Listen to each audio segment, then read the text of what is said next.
The Life of St. Monica by Frances Alice Forbes. Chapter 1. How St. Monica was brought up by Christian parents in the city of Tagaste. On the sunny northern coast of Africa, in the country which we now call Algeria, stood, in the early days of Christianity, a city called Tagaste. Not far distant lay the field of Zarna, where the glory of Hannibal had perished forever. But Rome had long since avenged the sufferings of her bitter struggle with Carthage. It was the ambition of Roman Africa, as the new colony had been called by its conquerors, to be, if possible, more Roman than Rome. Every town had its baths, its theater, its circus, its temples, its aqueducts. It was forbidden even to exiles as a place of refuge. Too much like home, said the authorities. It was about the middle of the 4th century. The church was coming forth from her long imprisonment into the light of day. The successor of Constantine, in name a Christian, sat on the imperial throne. The old struggle with paganism, which had lasted for 400 years, was nearly at an end, but new dangers assailed the Christian world. Men had found that it was easier to twist the truth than to deny it, and heresy and schism were abroad. In the atrium, or outer court of a villa on the outskirts of Tagaste, an old woman and a young girl sat together looking out into the dark shadows of the evening. For the hot African sun had sunk not long since behind the Numidian mountains, and the day had gone out like a lamp. "And the holy Bishop Cyprian?" asked the girl. "They sent him into exile," said the old woman, "for his father had been a senator, and his family was well known and powerful. At that time they dared not put him to death, though later he too shed his blood for Christ. It was God's will that he should remain for many years to strengthen his flock in the trial." "Did you ever see him, grandmother?" asked the girl. "No," said the old woman, "it was before my time, but my mother knew him well. It was when he was a boy in Carthage and still a pagan that the holy martyrs Perpetua and Felicitas suffered with their companions. It was not till years after that he became a Christian, but it may have been their death that sowed the first seed in his heart." "Tell me," said the girl softly. It was an oft-told tale of which she never tired. Her grandmother had lived through those dark days of persecution, and it was the delight of Monica's girlhood to hear her tell the stories of those who had borne witness to the faith in their own land of Africa. "Perpetua was not much older than you," said the old woman. "She was of noble race and born of a Christian mother, though her father was a pagan. She was married and had a little infant of a few months old. When she was called before the tribunal of Hilarion, the Roman governor, all were touched by her youth and beauty. 'Sacrifice to the gods,' they said, 'and you shall go free.' 'I am a Christian,' she answered, and nothing more would she say, press her as they might. Her old father hastened to her side with the baby and laid it in her arms. 'Will you leave your infant motherless,' he asked, 'and bring your old father's hairs in sorrow to the grave?' 'Have pity on the child,' cried the bystanders. 'Have pity on your father.' Perpetua clasped her baby to her breast, and her eyes filled with tears.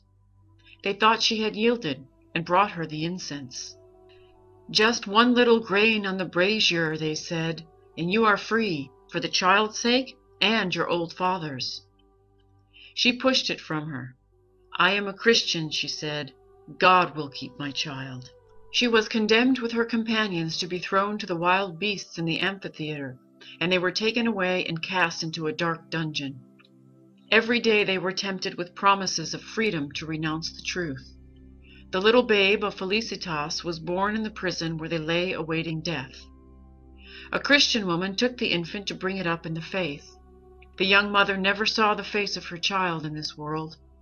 One word, one little motion of the hand, and they were free, restored again to their happy life of old and the homes that were so dear.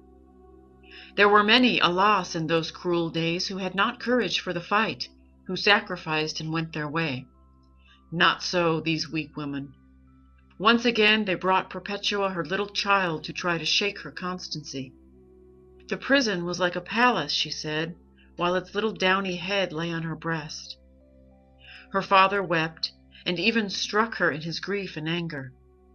"I am a Christian," she said, and gave him back the babe. They were thrown to the wild beasts. Felicitas and Perpetua, who had been tossed by a wild cow, though horribly gored, were still alive.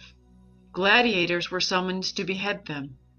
Felicitas died at the first stroke, but the man's hand trembled, and he struck at Perpetua again and again, wounding her, but not mortally. "You are more afraid than I," she said gently, and taking the point of the sword, held it to her throat. "Strike now," she said, and so passed into the presence of her God. Monica drew a long breath. "So weak, and yet so strong," she said. "So it is, my child," said the old woman. "It is those who are strong and true in the little things of life who are strong and true in the great trials." "It is hard to be always strong and true," said the girl.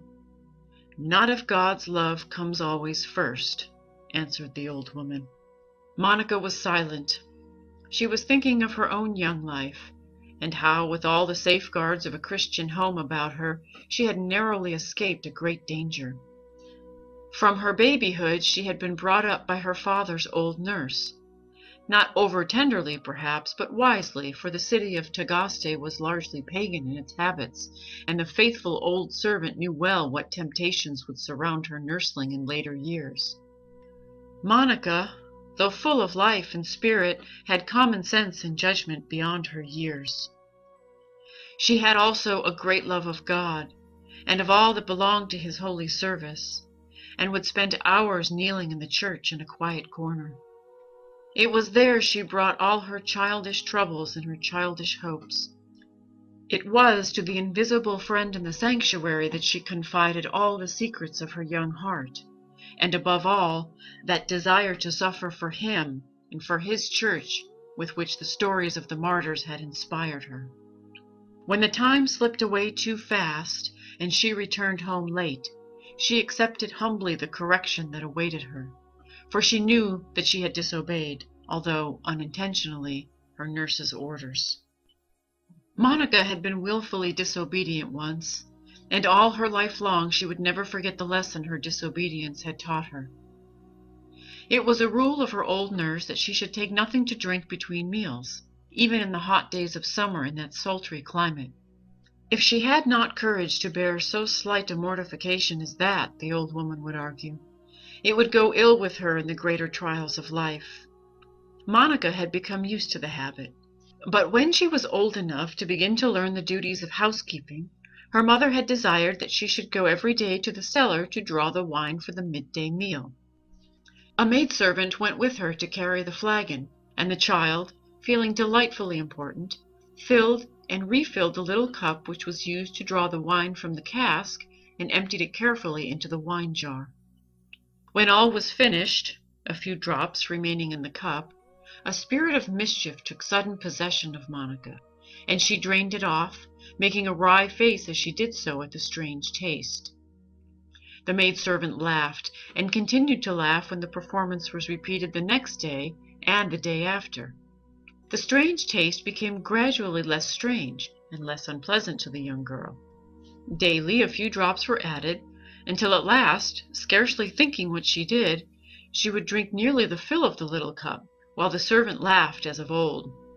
But Monica was quick and intelligent, and was learning her household duties well. Finding one day that a piece of work which fell to the lot of the maid who went with her to the wine cellar was very badly done, she reproved her severely. The woman turned on her young mistress angrily. "It is not for a wine-bibber like you to find fault with me," she retorted. Monica stood horrified. The woman's insolent word had torn the veil from her eyes. Whither was she drifting?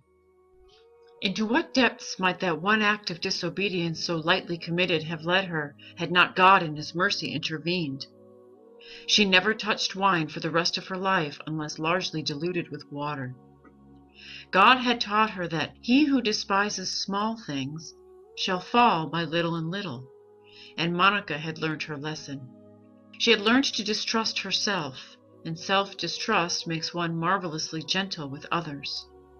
She had learned, too, to put her trust in God, and trust in God makes one marvelously strong. She had been taught to love the poor and the suffering, and to serve them at her own expense and inconvenience, and the service of others makes one unselfish. God had work for Monica to do in His world, as He has for us all if we will only do it, and He had given her what was needful for her task.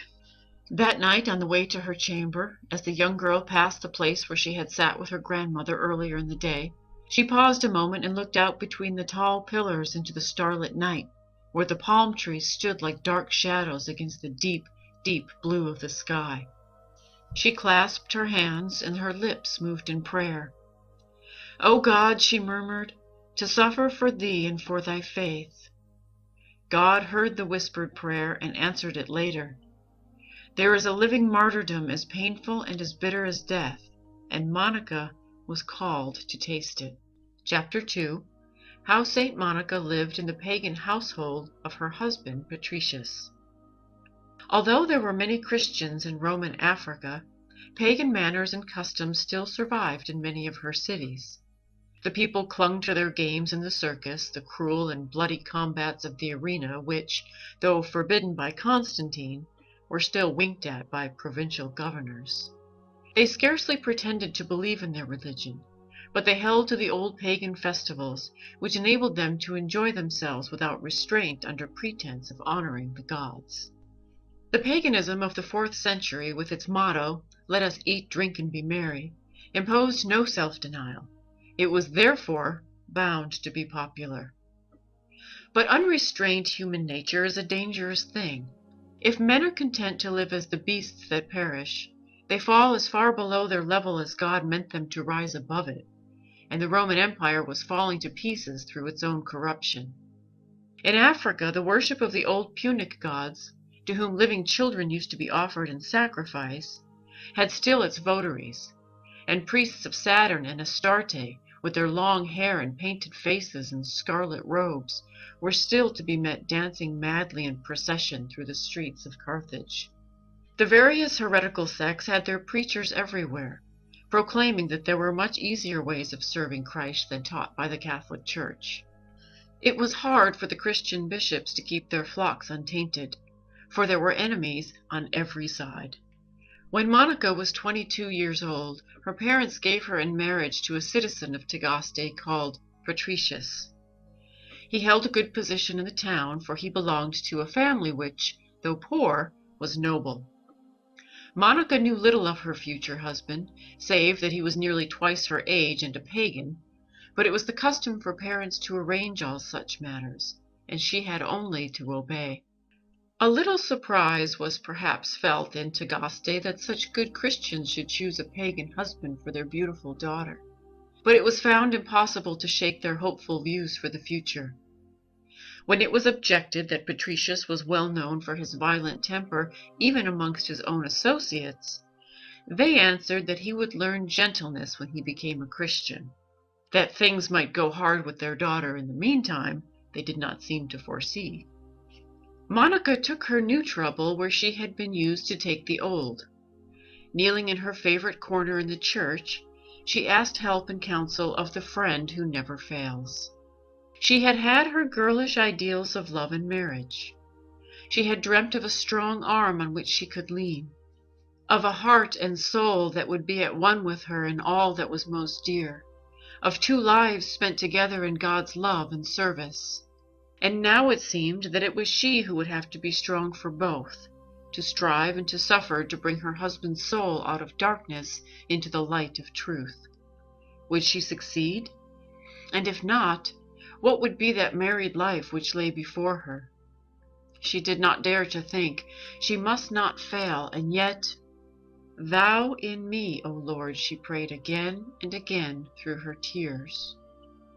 It was late when she made her way homewards, and that night, kneeling at her bedside, she laid the ideals of her girlhood at the feet of Him who lets no sacrifice, however small, go unrewarded. She would be true to this new trust, she resolved, cost what it might. Things certainly did not promise well for the young bride's happiness.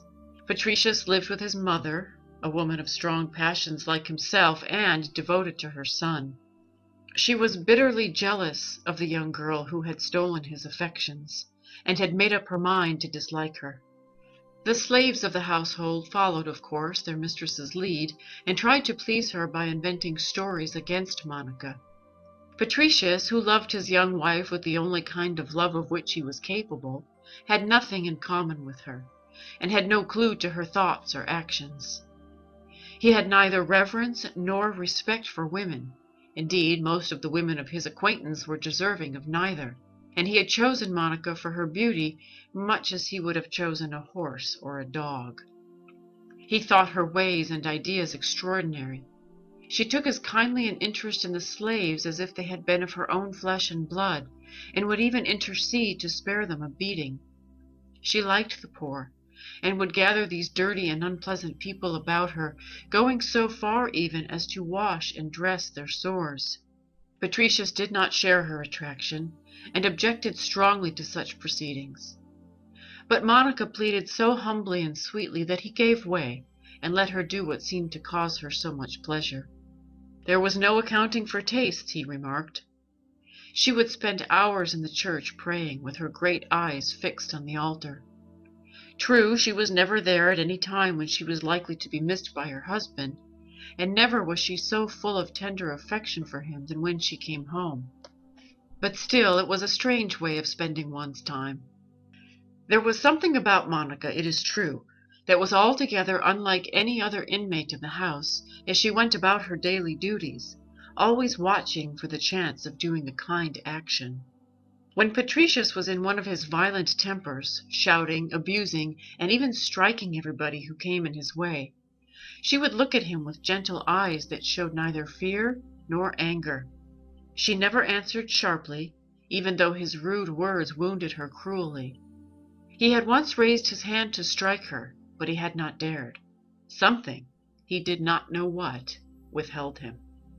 Later, when his anger had subsided and he was perhaps a little ashamed of his violence, she would meet him with an affectionate smile, forgiving and forgetting all. Only if he spoke himself and, touched at her generous forbearance, tried shamefacedly to make amends for his treatment of her, would she gently explain her conduct. More often she said nothing, knowing that actions speak more loudly than words. As her greatest biographer says of her, she spoke little, preached not at all, loved much, and prayed unceasingly. When the young wives of her acquaintance, married like herself to pagan husbands, complained of the insults and even blows which they had to bear, "Are you sure your own tongue is not to blame?" she would ask them laughingly, and then with ready sympathy would do all she could to help and comfort and advise. They would ask her secret, for everyone knew that, in spite of the violence of Patricius's temper, he treated her with something that almost approached respect. Then she would bid them be patient and love and pray, and meet harshness with gentleness and abuse with silence. And when they sometimes answered that it would seem weak to knock under in such a fashion, Monica would ask them if they thought it needed more strength to speak or to be silent when provoked, and which was easier, to smile or to sulk when insulted. Many homes were happier in consequence, for Monica had a particular gift for making peace, and even as a child had settled the quarrels of her young companions to everybody's satisfaction. To the outside world, Patricius's young wife seemed contented and happy. She managed her affairs well, people said, and no one but God knew of the suffering that was her secret and his. Brought up in the peace and piety of a Christian family, she had had no idea of the miseries of paganism. Now she had ample opportunity to study the effects of unchecked selfishness and of uncontrolled passions, to see how low human nature, unrestrained by faith and love, could fall. Her mother-in-law treated her with suspicion and dislike, for the slaves, never weary of inventing fresh stories against her, misrepresented all her actions to their mistress. Monica did not seem to notice unkindness, repaying the many insults she received with little services tactfully rendered, but she felt it deeply. "They do not know," she would say to herself, and pray for them all the more earnestly, offering her sufferings for these poor souls who were so far from the peace of Christ. How was the light to come to them if not through her? How could they learn to love Christ unless they learned to love His servants, and to see Him in them? The revelation must come through her if it was to come at all. "Thou in me, O Lord," she would pray, and draw strength and courage at His feet for the daily suffering. The heart of Patricius was like a neglected garden. Germs of generosity, of nobility, lay hidden under a rank growth of weeds that no one had ever been at any trouble to clear away. The habits of a lifetime held him captive. With Monica he was always at his best, but he grew weary of being at his best. It was so much easier to be at his worst. He gradually began to see distractions amongst his old pagan companions in the old ignoble pleasures. The whole town began to talk of his neglect of his beautiful young wife. Monica suffered cruelly, but in silence. When he was at home, which was but seldom, she was serene and gentle as usual. She never reproached him, and treated him with the same tender deference as of old. Patricius felt the charm of her presence. All that was good in him responded. But evil habits had gone far to stifle the good, and his lower nature cried out for base enjoyments. He was not strong enough to break the chain which held him. So Monica wept and prayed in secret, and God sent a ray of sunshine to brighten her sad life. 3 children were born to her during the early years of her marriage. The name of Augustine, her eldest son, will be forever associated with that of his mother. Of the other 2, Navigius and Perpetua, his sister, we know little. Navigius, delicate in health, was of a gentle and pious nature. Both he and Perpetua married, but the latter, after her husband's death, entered a monastery. With her younger children, Monica had no trouble. It was the eldest, Augustine, who, after having been for so long the son of her sorrow and of her prayers, was destined to be at last her glory and her joy. Chapter 3. How Saint Monica brought up her children, and how little Augustine fell sick and desired baptism. As soon as the little Augustine was born, his mother had him taken to the Christian church, that the sign of the cross might be made on his forehead, and that he might be entered amongst the catechumens. It was a custom of the time, never approved of by the church, to put off baptism until the catechumen had shown himself able to withstand the temptations of the half-pagan society in the midst of which he had to live. Through this mistaken idea of reverence for the sacrament, the young soldier of Christ, lest he should tarnish his weapons in the fight, was sent unarmed into a conflict in which he needed all the strength which the sacraments alone can give. The outlook for Monica, with her pagan husband and her pagan household, was darker than for most Christian mothers. Her heart grew heavy within her as she held her young son in her arms and thought of the future. For the present, indeed, he was hers, but later, when she could no longer keep him at her side and surround him with a mother's love and protection, what dangers would beset him? The influence of an unbelieving father during the years when his boyish ideas of life would be forming, a household that knew not Christ, how could he pass untouched through the dangers that would assail his young soul? With prayers and tears, Monica bent over the unconscious little head that lay so peacefully upon her breast, commending her babe to the Heavenly Father, to whom all things are possible. Augustine drank in the love of Christ with his mother's milk, he tells us. As soon as he could speak, she taught him to lisp a prayer. As soon as he could understand, she taught him, in language suited to his childish sense, the great truths of the Christian faith. He would listen eagerly, and, standing at his mother's knee, or nestling in her arms, follow the sweet voice that could make the highest things so simple to his childish understanding. It was the seed time that was later to bear such glorious fruit, though the long days of winter lay between. The boy was thoughtful and intelligent. He loved all that was great and good and noble. The loathing of what was mean and base and unlovely, breathed into him by his mother in those days of early childhood, haunted him even during his worst moments in later life.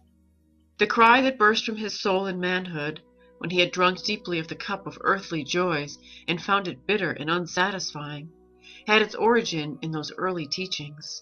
Thou hast made us for thyself, O God, and our hearts can find no rest until they rest in thee. One day, when the child was about 7 years old, he was suddenly seized with sickness. He was in great pain, and soon became so ill that his life was in danger.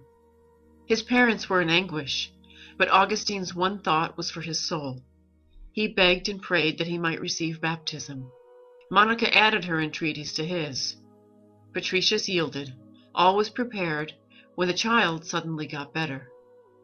Then someone intervened, probably his father, for Augustine tells us that the baptism was put off again, indefinitely. But it was time to think of the boy's education, and it was proposed to send him to school in Tagaste. It was a pagan school to which the child must go, pagan authors that he must study, and worse than all, pagan conversation that he must hear, and pagan playmates with whom he must associate. Patricius was proud of the beauty and the intelligence of his little son, and hoped great things for the future.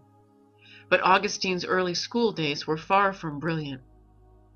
Eager as the boy was to learn what interested him, he had an insurmountable dislike to anything that caused him trouble. It bored him to learn to read and write, and the uninspiring truth that 2 and 2 make 4 was a weariness of the flesh to him. Though the stories of Virgil enchanted him, Homer he never thoroughly enjoyed, nor quite forgave. For had he not for his sake been forced to wade through the chilly waters of the Greek grammar? Unfortunately for Augustine, such dismal truths as 2 and 2 make 4 have to be mastered before higher flights can be attempted. The Tagaste schoolmasters had but one way of sharpening their scholars' zeal for learning, the liberal use of the rod. Now, Augustine disliked beatings as much as he disliked all other unpleasant things, but he also disliked work. The only way of evading both disagreeables was to follow the example of the greater number of his fellow scholars, to play when he should have been working, and to tell clever lies to his schoolmasters and his parents in order to escape punishment.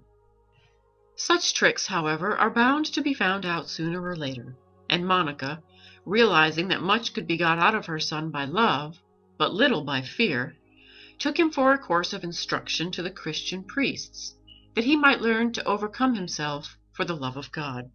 As a result, Augustine took more earnestly to his prayers, asking above all, however, that he might not be beaten at school.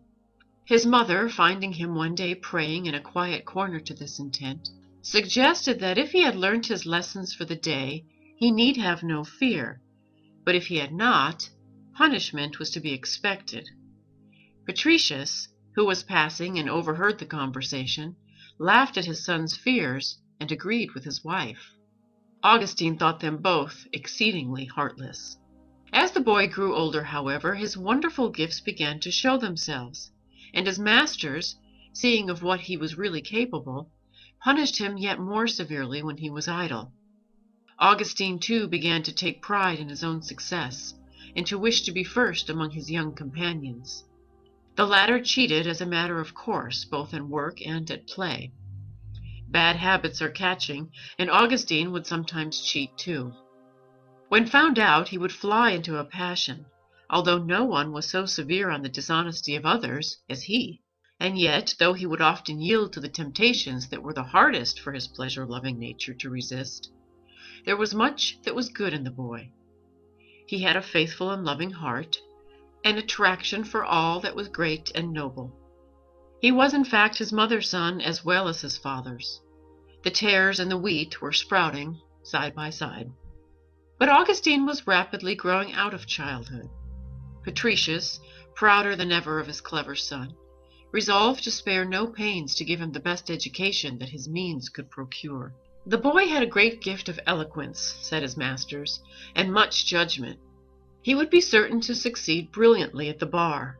It was decided to send him to Medora, a town about 20 miles distant, a good deal larger than Tagaste, and well known for its culture and its schools. It was one of the most pagan of the cities of Africa, But this was an objection that had no weight with Patricius, although it meant much to Monica. The only comfort for her in the thought of this first separation was that there at least her son would not be far from home. Not far away in truth, as distance goes, but how far away in spirit. Madura was a large and handsome city, with a circus and theater, and a fine forum, or marketplace, set round with statues of the gods. It was proud of its reputation for learning, but had little else to be proud of. Its professors were men who were more ashamed of being detected in a fault of style than in the grossest crimes, who were ashamed indeed of nothing else. The pagan gods were held up to their scholars as models for admiration and imitation. It was a poor ideal at the best. The gods were represented by the great pagan poets and authors as no better, if more powerful, than ordinary mortals. They were subject to all the meanness and all the baseness of the least noble of their worshippers.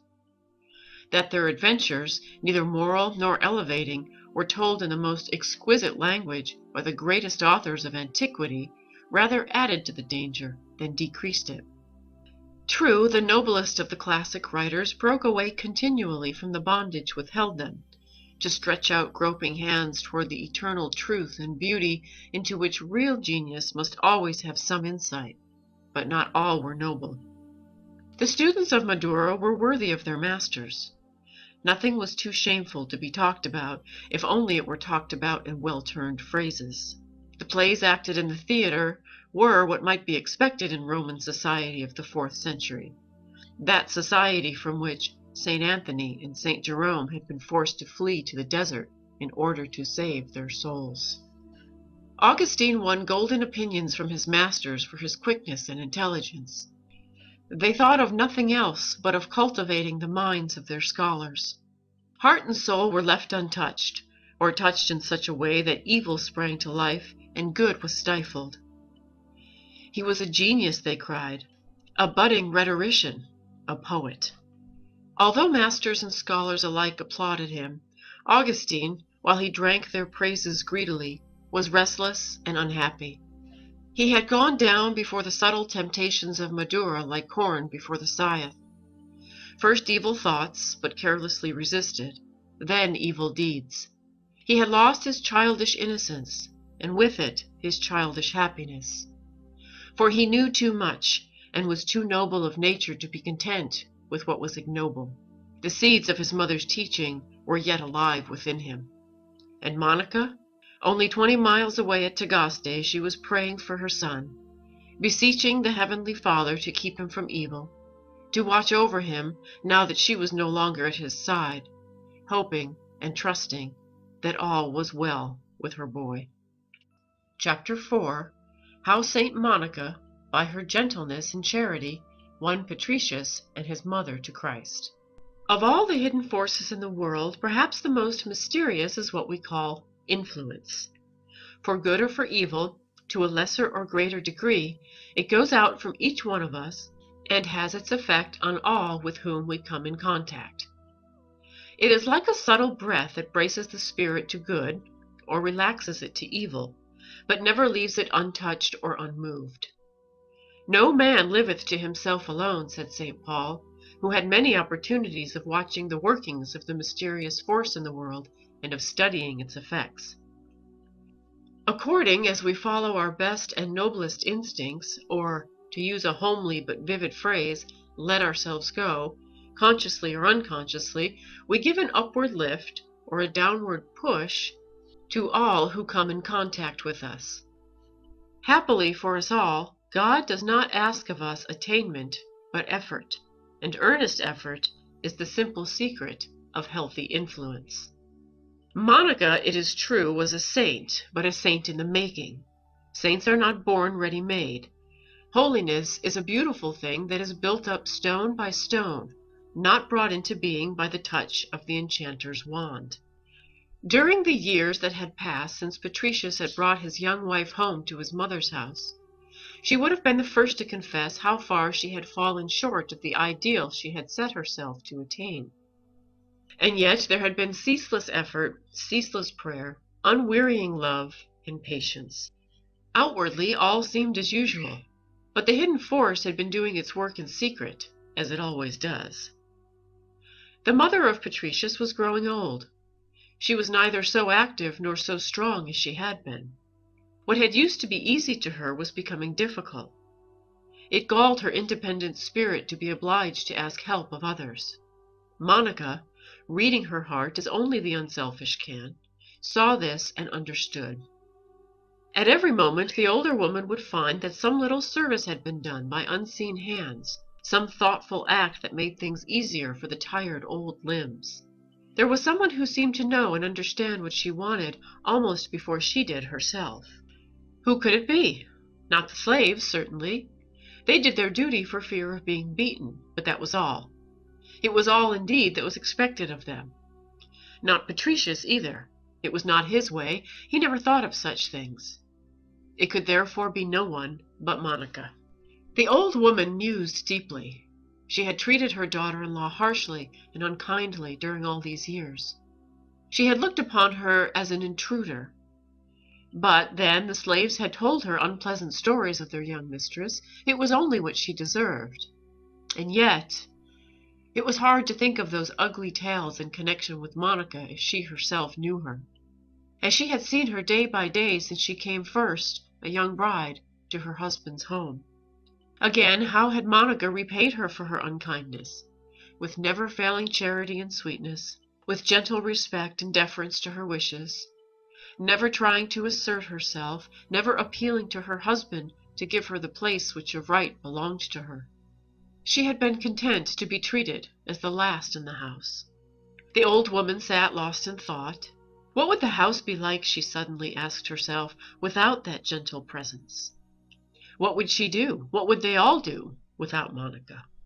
With a sudden pang of sorrow, she realized how much she leant upon her daughter-in-law, what her life would be without her. She considered the matter in this new light. She was a woman of strong passions, but of sound common sense. Reason was beginning to triumph over prejudice. Sending for the slaves, she questioned them sharply as to the tales they had told her about their young mistress. They faltered, contradicted each other and themselves, in the end confessed that they had lied. The old lady went straight to her son and told him the whole story. Patricius was not one to take half measures in such a matter. Not even the prayers of Monica, all unconscious of the particular offense they had committed, availed to save the culprits. They were as soundly beaten as they had ever been in their lives, after which they were told that they knew what to expect if they ever breathed another word against their young mistress again. As it happened, they had no desire to do so. The hidden forces had been working there too. Monica's kindness, her sympathy with their joys and sorrows, to them something strange and new, had already touched their hearts. More than once they had been sorry for ever having spoken against her. They had felt ashamed in her presence. Justice having been done on the slaves, the mother of Patricius sought out her daughter-in-law, told her frankly that she had been in the wrong, and asked her forgiveness. Monica clasped the old woman in her arms and refused to listen. From that moment they were the truest of friends. There were many things to be spoken of, but first religion. Monica had revealed her faith by her life, her daily actions, and to the other it was a beautiful and alluring revelation. She wanted to know, to understand. She listened eagerly to Monica's explanations.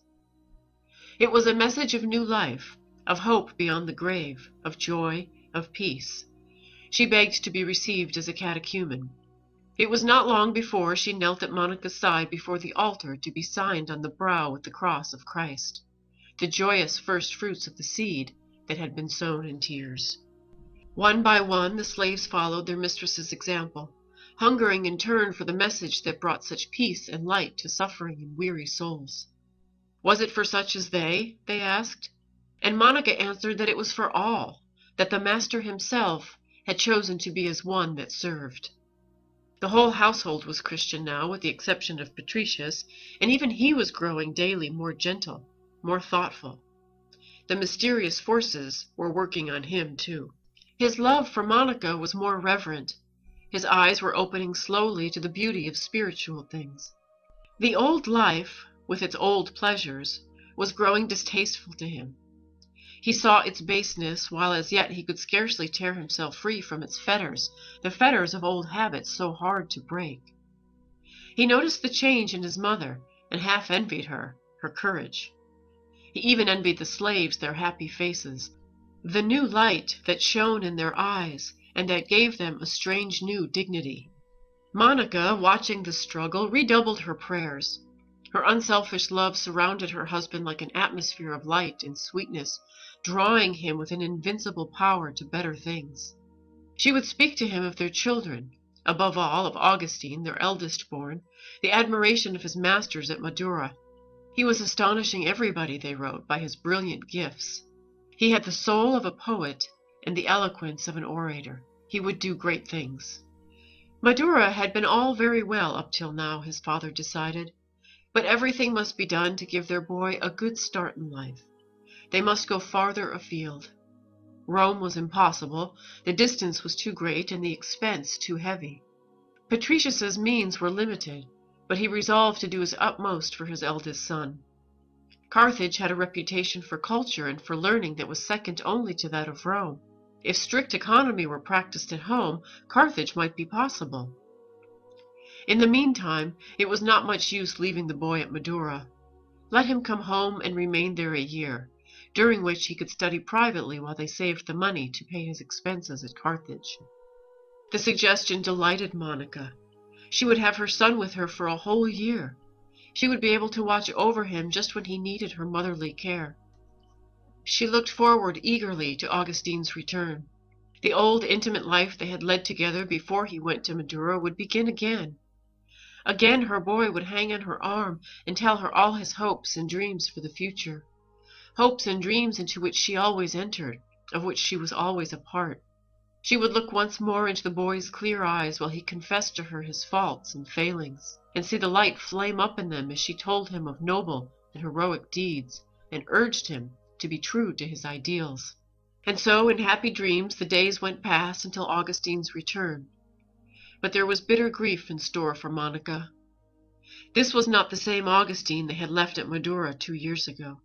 The days of the old familiar friendship seemed to have gone past recall. His eyes no longer turned to her with the old candor. He shunned her questioning look. He shunned her company even, and seemed more at ease with his father, who was proud beyond words of his tall, handsome son. He was all right, said Patricius. He was growing up, that was all. Boys could not always be tied to their mother's apron strings. The moment that Monica had so dreaded for Augustine had come then. The pagan influences had been at work. Oh, why had she let him go to Madura? And yet it had to be so. His father had insisted. She made several efforts to break through the wall of reserve that Augustine had built up between himself and her, but it was of no use. He had other plans now into which she did not enter, other thoughts far away, how far away from hers. A dark cloud was between them. One day she persuaded her son to go out with her. The spring had just come, that wonderful African spring when the whole world seemed suddenly to burst into flower. Asphodels stood knee-deep on either side of the path in which they walked. The fragrance of the springtime was in their nostrils. The golden sunlight bathed the rainbow earth. It was a walk that they had loved to take of old, to delight together in all the beauty of that world which God had made. Monica spoke gently to her son of the new life that lay before him, of the dangers that beset his path. He must hold fast to the law of Christ, she told him. He must be pure and strong and true. There was no answering gleam as of old. The boy listened with a bad grace. Shame and honor were tugging at his heartstrings, but in vain. The better self was defeated, for the lower self was growing stronger every day. Woman's talk, he said to himself. I am no longer a child. They turned back through the glorious sights and sounds of the springtime. There was a dagger in Monica's heart. On the threshold she met Patricius. He wanted to speak to her, he said. She slipped her arm into his, smiling through her pain, and they went back again, between the nodding asphodels and the hedges of wisteria, along the path she had just trodden with her son. There was an unwonted seriousness about Patricius. He had been thinking deeply of late, he told her. He had begun to see things in a new light. It was dim as yet, and he was still weak, but the old life and the old religion had grown hateful to him. Her God was the true God. He wanted to know how to love and serve that God of hers. Was he fit, did she think, to learn? Could he be received as a catechumen? The new joy fell like balm on the new sorrow. Monica had lost her son, but gained her husband. God was good. He had heard her prayers. He had accepted her sacrifice. Surely he would give her back her boy. She would trust on and hope. He will withhold no good thing from them that ask him. A few days later, Patricius knelt beside her at the altar. Her heart overflowed with joy and thankfulness. They were one at last, one in soul, in faith. A few steps distant knelt Augustine. What thoughts were in his heart? Was it the last struggle between good and evil? Was the influence of his mother, the love of Christ she had instilled into him in his childhood, making one last stand against the influences that had swayed him in Madura, that still swayed him, the influences of the corrupt world in which he lived? We do not know. If it was so, the evil triumphed. Chapter 5. How Augustine went to Carthage, and how Patricius died a Christian death. Augustine's year at home did not do for him what Monica had hoped. His old pagan schoolfellows gathered round him. He was always with them. The happy home life seemed to have lost its charm. The want of principle and of honor in most of them disgusted him in his better moments. Nevertheless, he was content to enjoy himself in their company.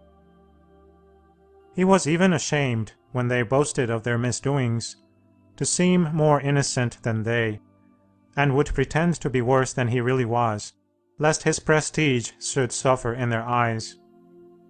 There were moments when he loathed it all, and longed for the old life, with its innocent pleasures, but it is hard to turn back on the downhill road. He tells us how he went one night with a band of these wild companions to rob the fruit tree of a poor neighbor. It was laden with pears, but they were not very good. They did not care to eat them, and threw them to the pigs.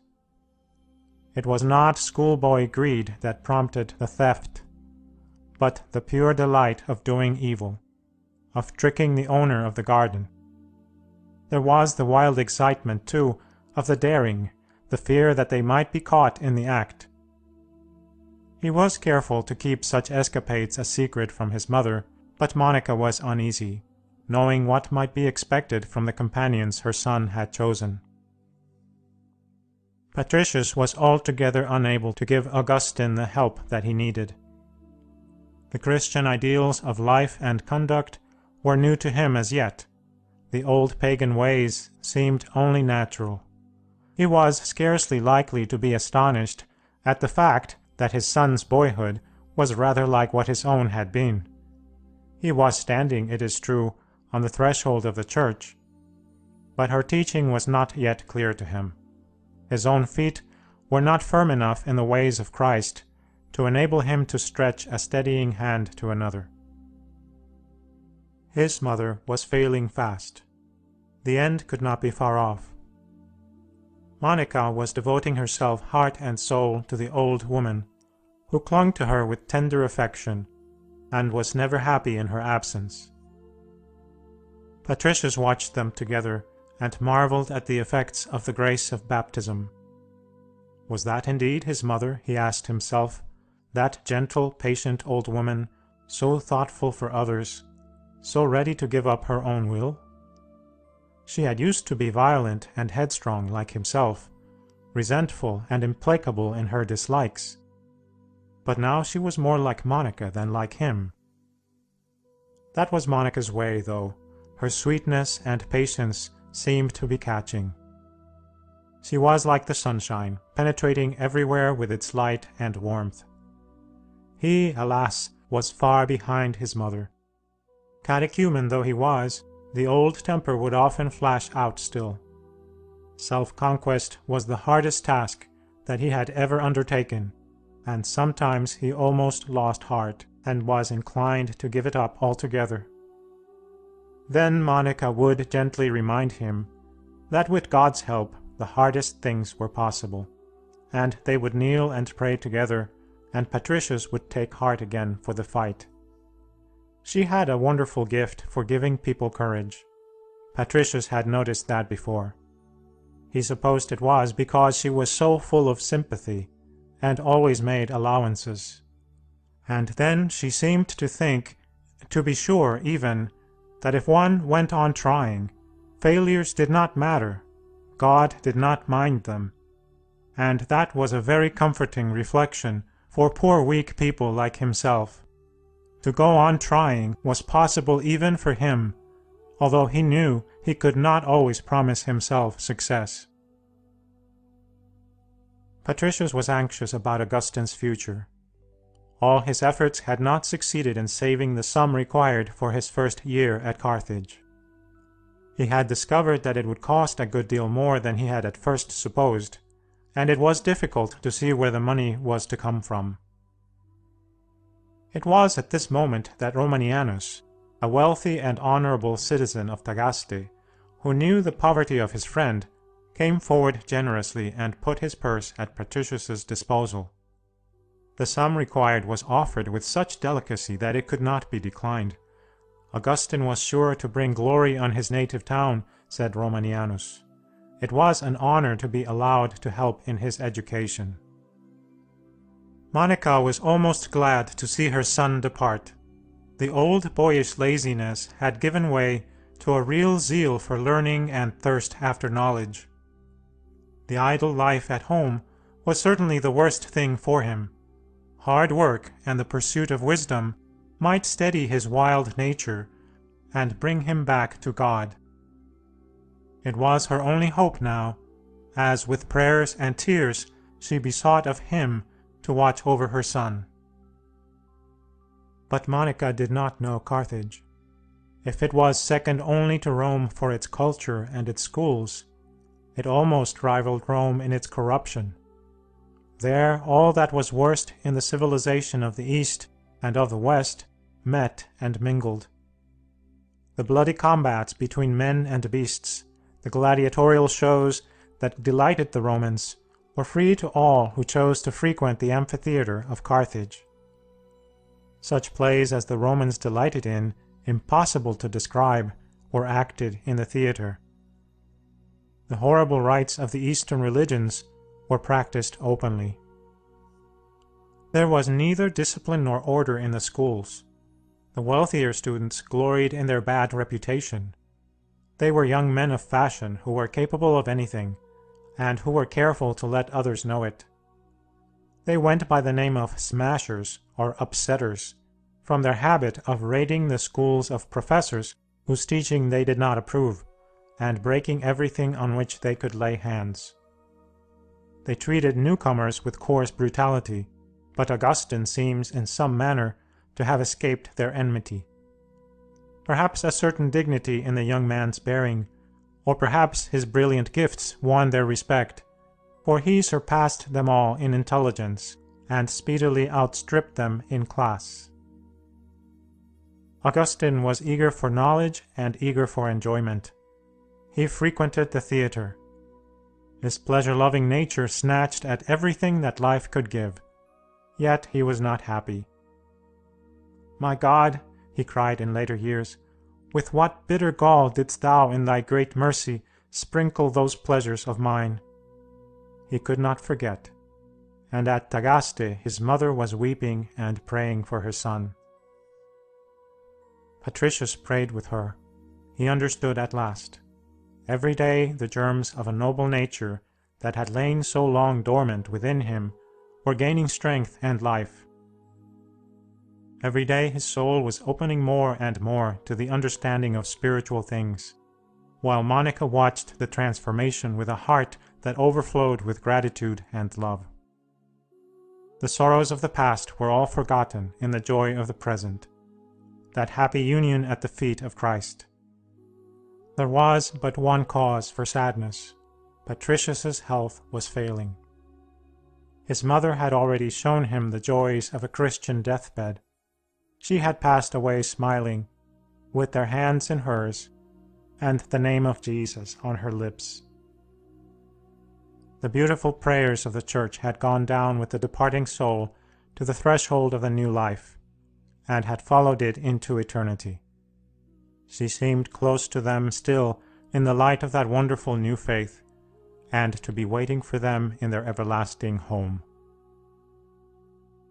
But Monica's happiness was to be short-lived, for it seemed that Patricius would soon rejoin his mother. He did not deceive himself. He spoke of his approaching death to Monica, and asked her to help him to make a worthy preparation for baptism, which he desired to receive as soon as possible. With the simplicity and trustfulness of a child, he looked to her for guidance, and did all that she desired. The ceremony over, he turned to his wife and smiled. A wonderful peace possessed him. The old life, with all its stains, had passed from him in those cleansing waters. The new life was at hand. Once more he asked her to forgive him all the pain he had caused her, all that he had made her suffer. No, she must not grieve, he told her. The parting would be but for a little while, the meeting for all eternity. She had been his angel, he said. He owed all his joy to her. It was her love, her patience, that had done it all. She had shown him the beauty of goodness, and made him love it. He thanked her for all that she had been to him, all that she had shown him, all that she had done for him. Her tears fell on his face. Her loving arms supported him. Her sweet voice, broken with weeping, spoke words of hope and comfort. On the threshold of that other world, Monica bade farewell to her husband, and one more soul that she had won for Christ went out into a glorious eternity. Chapter 6. How Saint Monica lived in the days of her widowhood, and how she put all her trust in God. Patricius had not much in the way of worldly goods to leave to his wife. She needed little, it is true, for herself, but there was Augustine. Would it be possible for her, even if she practiced the strictest economy, to keep him at Carthage, where he was doing so well? Romanianus divined her anxiety, and hastened to set it at rest. He had a house in Carthage, he said. It should be Augustine's as long as he required it. This would settle the question of lodging. For the rest, continued Romanianus, as an old friend of Patricius, he had the right to befriend his son, and Monica must grant him the privilege of acting a father's part to Augustine until he was fairly launched in life. He had a child of his own, a young son called Licentius.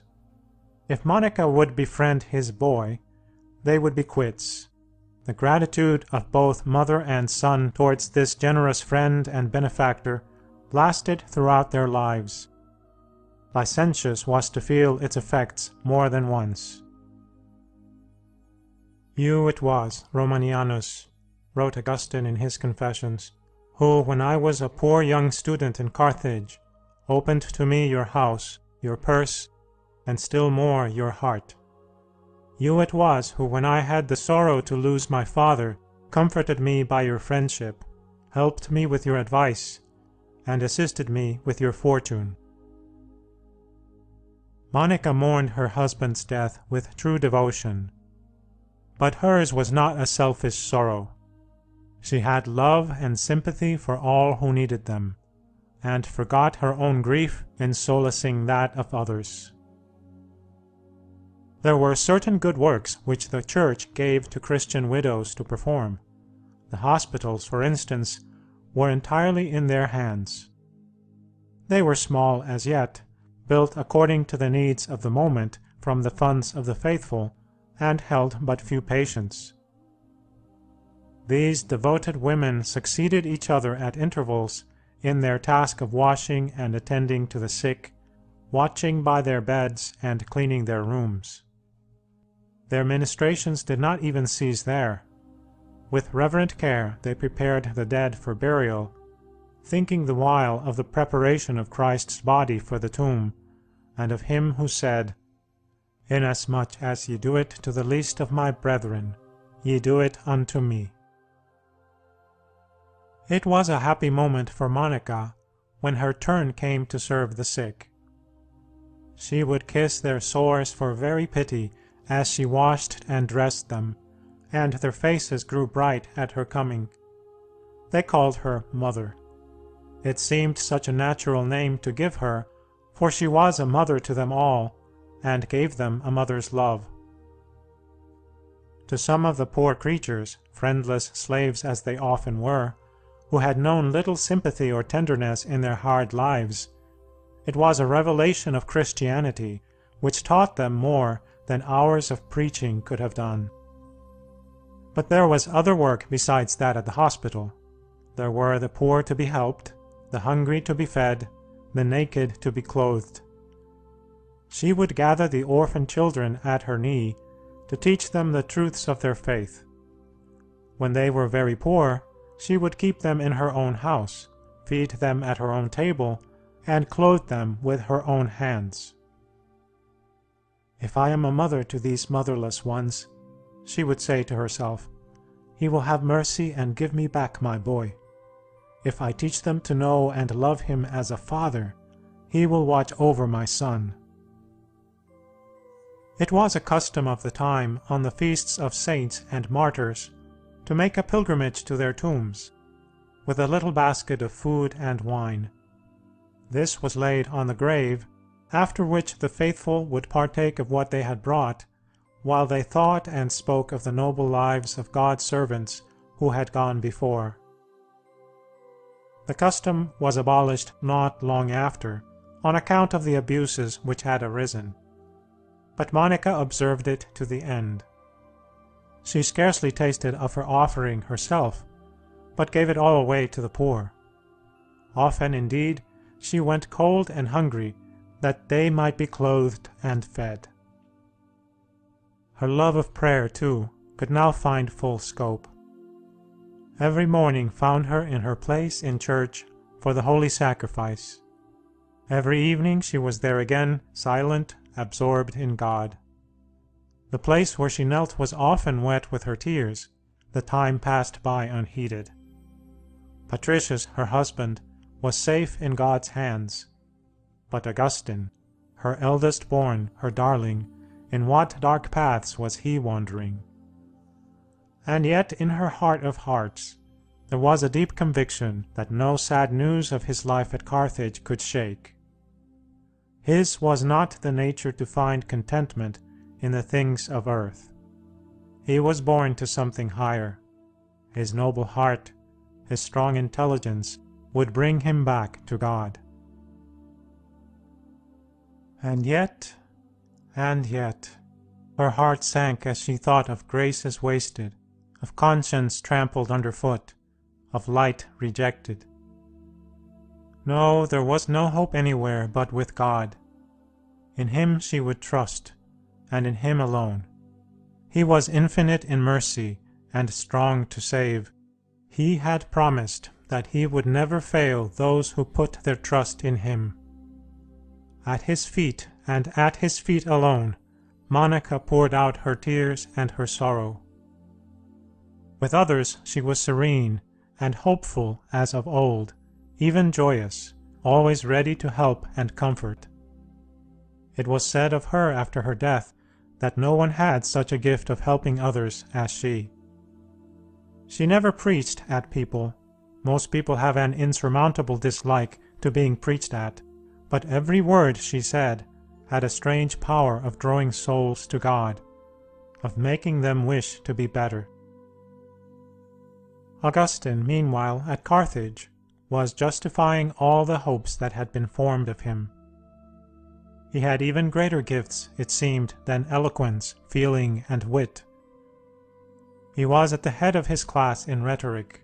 His master had spoken to him of a certain treatise of Aristotle, which he would soon be called upon to study. It was so profound, he said, that few could understand it, even with the help of the most learned professors. Augustine, eager to make acquaintance with this wonderful work, procured it at once and read it. It seemed to him perfectly simple. It was unnecessary, he found, to ask a single explanation. It was the same with geometry, music, every science he took up. This young genius of 19 only discovered there were difficulties in the way when he had to teach others, and realized how hard it was to make them understand what was so exceedingly simple to himself. There was something strangely sympathetic and attractive about Augustine. He seemed modest and reserved about his own gifts, although he himself tells us in his Confessions that he was full of pride and ambition. He had a gift of making true and faithful friends, a charm in conversation that drew his young companions and even older men to his side. A more worldly mother than Monica would have been thoroughly proud of her son.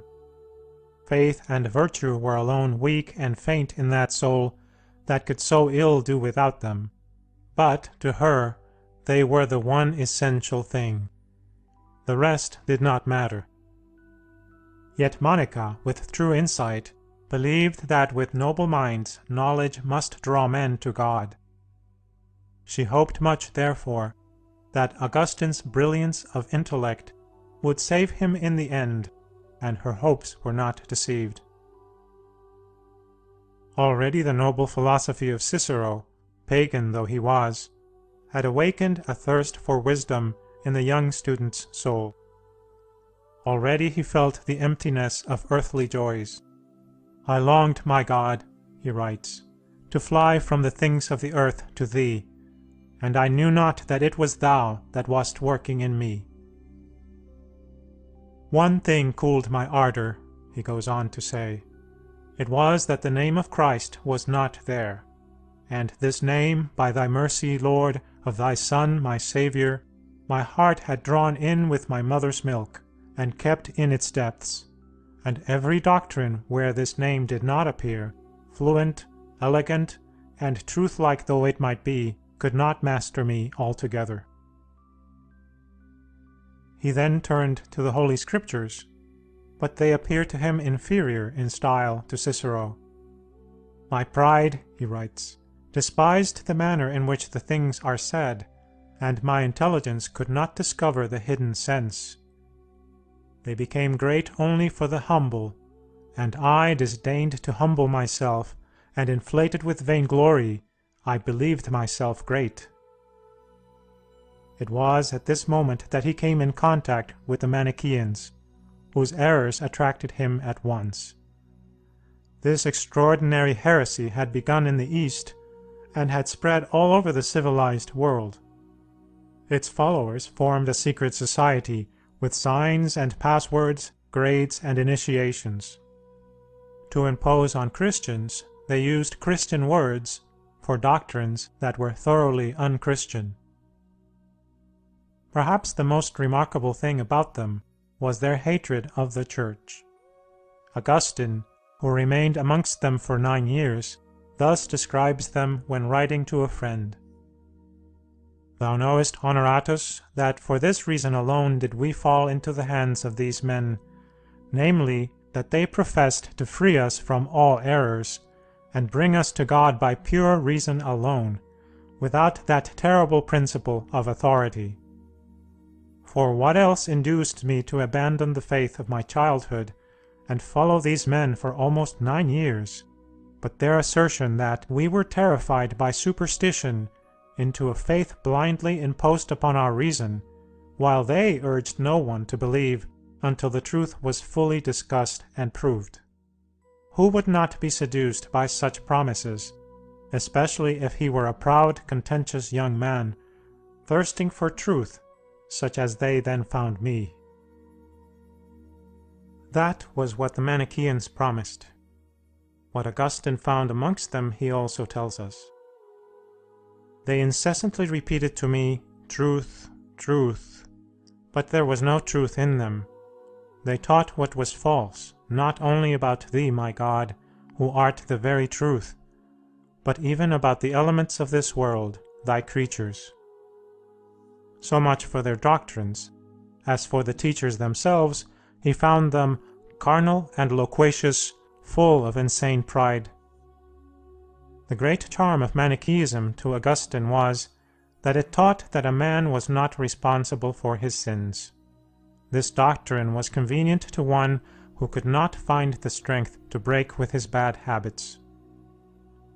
Such was my mind, he sums up later, looking back on this period of his life, so weighed down, so blinded by the flesh, that I was myself unknown to myself.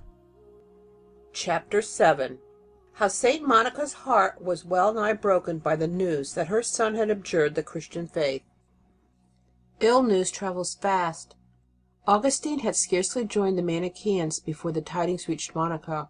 At first she could hardly believe it. This was a blow for which she had not been prepared. It crushed her to the earth. She would have grieved less over the news of her son's death. And yet she bent her broken heart to God's will, and hoped on in Him, whose mercy cannot fail. Augustine had announced the faith of his childhood publicly, she heard later. He had been entered by the Manichaeans as an auditor, the first degree of initiation in their sect. And with all the zeal and ardor that he carried into everything he did, he was advocating this abominable heresy and persuading his companions to follow his example. Her eyes grew dim with weeping for her son. He was dead indeed to God, the God who was her all in all. The vacation was near, and Augustine would then return to Tagaste. Perhaps she would find that it was not so bad as she thought. It might have been only the whim of a moment. She would wait and see. Alas, the hope was in vain. Augustine had scarcely been home a day before he began obstinately to air his new opinions, determined that she should listen. Then the Christian in Monica rose above the mother. Her horror of heresy was for the moment stronger than her love for her son. Standing before him, outraged and indignant, she told him plainly that if he spoke in such a way she could no longer receive him at her table or in her house. Augustine was amazed. He had found out at last the limits of his mother's endurance. With bent head he left the house and sought the hospitality of Romanianus. No sooner had he gone than Monica's heart melted. The mother love surged up again. With bitter tears she cried on God to help her. Her grief seemed greater than she could bear. At last the night came, and with it peace. As she slept, exhausted with weeping, she had a dream which brought her a strange sense of hope and comfort. It seemed to her that she was standing on a narrow rule or plank of wood. Her heart weighed down with sorrow as it had been all through the day. Suddenly there came towards her a young man, radiant and fair of face. Smiling at her, he asked the cause of her tears. "I am weeping," she answered, "for the loss of my son." "Grieve no more, then," he replied, "for look, your son is standing there beside you." Monica turned her head. It was true. Augustine stood at her side on the plank of wood. "Be of good cheer," continued the stranger, "for where you are, there shall he be also." Then Monica awoke, the words ringing in her ears. It seemed to her that God had spoken. In the morning she went straight to Augustine and told him of her dream. "Perhaps," suggested her son, anxious to turn it to his own advantage, "it means that you will come to see things as I do." "No," said Monica firmly, "for he did not say, 'Where he is, you shall be,' but 'Where you are, there he shall be.'" Augustine was even more struck by the earnestness of his mother's answer than by the dream itself, though he pretended to make light of both. Not long after, Monica went to see a certain holy bishop, that she might beg him to use his influence with Augustine to bring him back to the truth. The wise old man listened attentively to her story. "Let him alone for the present, but pray much," was his advice, "for as yet he is obstinate and puffed up with these new ideas. If what you tell me of your son is true, he will read for himself and find out his error." Then, seeing the anguish of the poor mother, he told her that he himself in his youth had been led away by the Manichaeans, and had even been employed in transcribing their works. It was that which had saved him, for as he wrote the truth became clear to him. He had seen how much their doctrines were to be avoided. Then, as Monica wept for disappointment, for she had counted greatly on his help, a sudden pity seized him. "Go thy ways, and God bless thee," he cried. It is impossible that a son of such tears should perish. Monica's dream and the words of the bishop were like rays of light in the darkness. She drew fresh hope from them and redoubled her prayers. Vacation drew to an end, and Augustine returned to Carthage, but not for long. He was now 20 years old. His friend and patron, Romanianus, was very anxious that he should open a school in Tagaste while waiting for something better, and this he resolved to do. A little circle of pupils began to gather round him, who were later to follow their young master in all his wanderings. Among these was Alypius, an old schoolfellow and devoted friend of the sons of Romanianus, and another friend of Augustine's childhood whose name we do not know, but who was dearer to him than all the rest. They were of the same age, had studied together, had the same tastes and the same ambitions. Influenced by Augustine, still warm in the praise of the Manichaeans, he as well as the rest had abjured the Catholic faith to join their heresy. Augustine had been about a year at Tagaste when his friend was taken suddenly ill. He lay unconscious in a burning fever. There seemed to be no hope of recovery. He had been a catechumen before he had joined the Manichaeans. His parents, who were Christians, having begged that he might be baptized before he died, the life-giving waters were poured on him as he lay between life and death. Augustine made no protest, so sure was he that what he himself had taught him before he was taken ill would have more influence than a rite administered without his knowledge or consent. To everyone's surprise, the young man recovered his senses and began to mend. Augustine then laughingly told him what they had been doing, and went on to make fun of the whole proceeding, never doubting but that the sick man would enjoy the joke as much as he did. To his great surprise, his friend turned from him in horror. "Never speak to me in such a way again if you wish to keep my affection," he said. "We will talk of this matter when you are stronger," thought Augustine. But a few days later the invalid had a relapse and died, with the white robe of his baptism still unstained. Augustine was inconsolable. Everything in Tagaste reminded him of the dear companion of his boyhood. "My own country became as a punishment to me," he writes, "and my father's house a misery, and all places or things in which I communicated with him were turned into a bitter torment to me, being now without him. My eyes sought him everywhere, and I hated all things because they had him not." The thought of death was full of horror to him, and he gave way to a deep depression. His health, never very robust, began to suffer. Romanianus, much as he wished to keep him at Tagaste, realized that a change of scene would be the best thing for him, and agreed to his proposal to return to Carthage and open a school of rhetoric. Alypius and his other disciples followed him, and in the rush of the great city Augustine regained to some extent his peace of mind. While teaching he continued his own studies and competed for public prizes. Many men of note joined his school, and his name began to be famous. He greatly desired honour, he tells us, but only if honourably won. One day a certain magician paid him a visit. He had heard, he said, that Augustine was about to compete for one of the state prizes in rhetoric. What would he be ready to give if he could ensure him the victory? It was only necessary to offer some living creatures in sacrifice to the demons whom he worshipped, and success would be certain. Augustine turned from him in horror and disgust. He had not yet fallen so low as this. "I would not sacrifice a fly," he retorted hotly, "to win a crown of gold." The magician retired in haste, and Augustine, who succeeded in carrying off the prize without the help of the demons, was publicly crowned by the proconsul Patricius, who from thenceforth joined the circle of his friends. The news of his success reached Monica.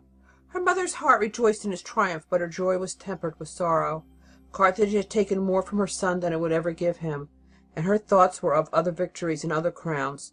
During his stay in Tagaste, although Augustine had not lived under the same roof with his mother, he had been continually with her. Her tender affection had been his greatest comfort in the deep sorrow after his friend's death. He spoke no more to her of religion, and she, mindful of the old bishop's words, was also silent. "While I was struggling in the mire and in the darkness of error," writes Augustine, "that holy, chaste, devout, and sober widow, such as thou lovest, ceased not in all the hours of her prayers to bewail me in thy sight, and her prayers were admitted into thy presence, and yet thou sufferedst me to go on still and to be involved in that darkness." The darkness was indeed great, but the fires were still smouldering beneath the ashes. Love, honour, and success were all his, and yet he was not content. There was something in that soul that none of these things could satisfy. "After thee, O Truth," he cries, "I hungered and thirsted." His heart still ached for the loss of his friend. He turned everywhere for comfort and found none. He sought forgetfulness in study. He wrote 2 books, on the beautiful and the apt, and dedicated them to Hierus, a famous Roman orator. It seemed to me a great thing, he tells us, that my style and my studies should be known to such a man. Monica drew fresh hope from her son's writings. They were full of noble thoughts and high aspirations. Such a mind could not remain in error. Some day surely in God's good time he would come to know the truth. Chapter 8. How Augustine planned to go to Rome, and how he cruelly deceived his mother. It was about this time that Augustine's enthusiasm for the Manichaeans began to cool. He had been studying their doctrines, and had found that they were not quite what he thought. He was disappointed with their professors, too. The first unpleasant truth that dawned upon him was that they were much better at denying the doctrines of the Catholic Church than at explaining their own. It was almost impossible to find out what they believed, so vague do they become when closely questioned. And Augustine questioned very closely indeed. He was on the track of truth, and it was not easy to put him off with hazy general statements. He was still only an auditor, and before he took any further step he wanted to be certain of his ground. The men whom he consulted did not seem very certain of their own, he remarked, but they bade him to have patience. One of their bishops, Faustus by name, was soon coming to Carthage. He was one of their most brilliant preachers, and would soon be able to answer all Augustine's questions. This sounded promising, and Augustine awaited his coming impatiently. He certainly was an eloquent speaker. His sermons were charming. But when Augustine went to him privately and explained his doubts to him, the result was not what he hoped for. He gave the same vague answers that Augustine had so often heard already. Pressed closer, he frankly replied that he had not learned enough to be able to satisfy him. Augustine was pleased with his honesty, and they became good friends, but the seeker was no nearer the truth than before. Yet if Faustus could not answer him, which of the Manichaeans could? He began to lose faith in them. What did the Catholic Church teach on these points, he asked. This was a question which they could all answer, and did, with great eagerness and little truth. It might have occurred to a less intelligent man than Augustine that the enemies of the Church were not the people to answer such a question fairly or truthfully. But he accepted their facts, and decided that truth was not to be found there either. Was there such a thing at all? Was the final question he asked himself. The old philosophers, heathens as they were, seemed to get nearer to the heart of things than this. Yet now and again, out of the very sickness of his soul, a prayer would break out to that Christ whom he had known and loved in his boyhood, but who had grown so dim to him since the Manichaeans had taught him that his sacred humanity was nothing but a shadow. He was weary of life, weary even of pleasure, weary of everything, weary most of all of Carthage. Owing to the wild ways of the students, it was impossible to keep anything like order in the schools. Classes were constantly interrupted by gangs of smashers, who might break in at any moment, setting the whole place in an uproar. Augustine's friends pressured him to go to Rome. There, they urged, he would meet with the honor that he deserved. There the students were quieter and better mannered. No rioting was allowed. The scholars might enter no school but that of their own master. This sounded hopeful. Augustine was rather pleased with the idea. He wrote to Monica and to his patron Romanianus to tell them of the step he proposed to take. Monica's heart sank when she read the letter. To the Christians of the 4th century, Rome was another Babylon. She had poured out the blood of the saints like water. She was the home of every abomination. What would become of Augustine in Rome? Without faith, without ideals, a disabled ship, drifting with every wind? He must not go, she decided, and if he did, she would go with him. She prayed that she might be able to make him give up the project, and wrote strongly against it, but Augustine had already made up his mind. Then in despair she set out for Carthage, to make one last effort. Her son was touched by her grief and by her entreaties, but his plans were made. He was to start that very night. I lied to my mother, he says, and such a mother. He assured her that he was not going, that she might set her mind at rest. A friend of his was leaving Carthage, and he had promised to go down to the harbor to see him off. Some instinct warned Monica that he was deceiving her. I will go with you, she said, This was very awkward for her son. He was at his wit's end to know what to do. They went down to the harbor together, where they found Augustine's friend. No ship could put out that night, the sailors said. The wind was dead against them. The young men were unwilling to leave the harbor in case the wind should change and they should miss the boat, while Monica was determined not to leave Augustine. They walked up and down together on the seashore in the cool evening air. The hours passed. The situation became more and more difficult for Augustine. What was he to do? Monica was weary and worn out with grief. An idea suggested itself to him suddenly. It was no use waiting any longer, he said. It would be better to take some rest. The boats would certainly not start that night. Monica was in no mood to rest, but Augustine knew her love of prayer. There was a little chapel on the seashore dedicated to St. Cyprian. Would she not at least go there and take shelter until the morning? He promised her again that he would not leave Carthage, and she at last consented, for her soul was full of sorrow. Kneeling there in the stillness of the little chapel, she poured out the troubles of her heart to God, beseeching him that he would not let Augustine leave her. The answer seemed a strange one. As she prayed, the wind suddenly changed. The sailors prepared to depart. Augustine and his friend went on board, and the ship set sail for Rome. The last thing they saw as the shore faded away in the dim gray morning was the little chapel of St. Cyprian, lying like a speck in the distance. But they did not see a lowly figure that stood on the sand and stretched out piteous hands to heaven, wailing for the son whom she had lost a second time. It was God alone who knew all the bitterness of that mother's heart. It was God alone who knew how, after the first uncontrollable outburst of grief, she bent herself in faith and love to endure the heartbreak, silent and uncomplaining. It was only God who knew that the parting that seemed so cruel was to lead to the granting of her lifelong prayer, to be the first stage in her son's conversion. She turned herself to thee to pray for me, says Augustine, and went about her accustomed affairs, and I arrived at Rome. It seemed indeed as if his arrival in Rome was destined to be the end of his earthly career, for soon afterwards he was attacked by a violent fever and lay at death's door. He was lodging in the house of a Manichaean, for, although he no longer held with their doctrines, he had many friends among them in Carthage, who had recommended him to some of their sect in Rome. Augustine himself was convinced that he owed his life at this time to his mother's prayers. God would not, for her sake, let him be cut off thus in all his sins, unbaptized and unrepentant, lest that mother's heart should be broken and her prayers unanswered. He recovered and began to teach.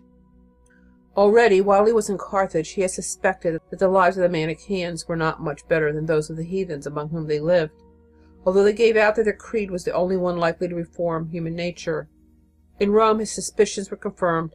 Thinking that Augustine was altogether one of themselves, they threw off the mask and showed themselves in their true colors. The pagans at least were honest. They professed openly that they lived for nothing but enjoyment, and in this great city, even more than in Carthage, one could learn how low a man could fall. But at least they were not hypocrites. He resolved to cut himself adrift from the Manichaeans altogether. There was a Christian Rome within the pagan Rome, but of this Augustine knew nothing. On the throne of the fishermen sat St. Damasus. Wise and holy, his secretary St. Jerome was already famous, no less for his eloquence than for the greatness of his character. Jerome, like Augustine, had been carried away in his youth by the downward tide, but had retrieved himself by a glorious penance. The descendants of the oldest Roman families were to be found in the hospitals, tending the sick, or working among the poor in the great city. The first monasteries were growing up, little centers of faith and prayer in the desert. They were peopled by men and women who had counted the world well lost for Christ, or by those who to save their souls had fled, as the great St. Benedict was to do later, from the corruptions that had dragged down so many to the abyss.